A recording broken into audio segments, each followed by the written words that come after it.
How can you tell if the person you're in a romantic relationship with is the right person to spend the rest of your life with? You can't. You actually decide that rather than discovering it. I might suggest what you might look for on the way to making that decision. All things considered, a certain amount of similarity on the personality dimensions between the two of you is probably to be recommended. If you differ tremendously in trait conscientiousness, one of you is going to find the other unbearably rigid, orderly, and workaholic oriented. And that person is going to find you dissolute and undisciplined. And those are temperamental differences. And if the gap is large, it's hard to bridge it. Agreeableness, it's the same thing. The warmer person will find the colder, harsher person cruel and unkind, and the cruel and unkind person will find the more agreeable person soft, a pushover, and contemptibly unable to stand up for themselves. And the extrovert will want to be out partying all the time, and the introvert will have had his or her fill of that very rapidly. So you want some temperamental similarity across the major personality dimensions, with the possible exception of trait neuroticism, which is the generalized proclivity to experience negative emotion.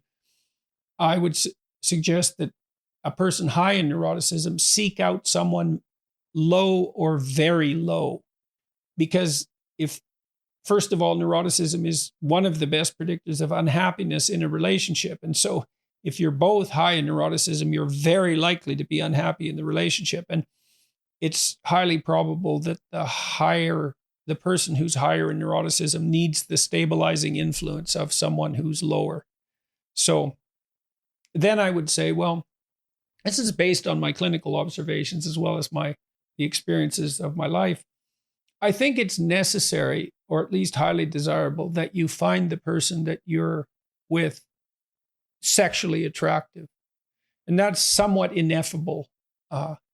You can be confronted with two people who are, by objective standards, equally attractive or perhaps equally unattractive, and find yourself very physically attracted to one of them while the other one will leave you cold. And that's a deep mystery. And I've seen couples who get along as friends, try to bridge that romantic gap by will.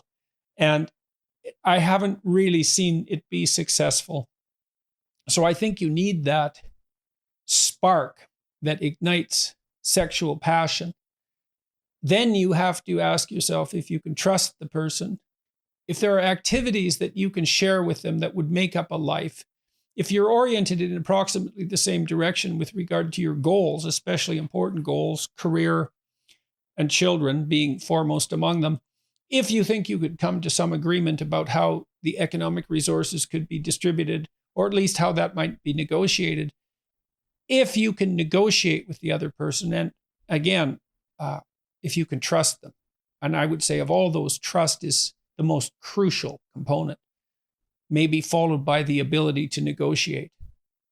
The right person is someone you can negotiate with, because there's going to be differences between you and them. There's going to be differences in your approach. There should be, hopefully there'll be, because that means that the two of you are bringing different skill sets to bear on the problem. That means that you have a more diverse range of potential responses, which can be good, but also that there's going to be conflict. The issue then becomes, can you negotiate through the conflicts? And will the other person stick to their negotiated solution? And then if you find someone like that and they're of approximately the right age and everything else seems to be in order, then in some sense, they're as good a bet as the next person, and life doesn't last forever. And so there's real reasons to get on with it. So you have to understand that even in the best relationships are predicated on attraction, trust, and negotiation. And it's constant. You're constantly negotiating to maintain the relationship, to expand it. And you don't find the right person and live happily ever after. Life is far too complicated for that.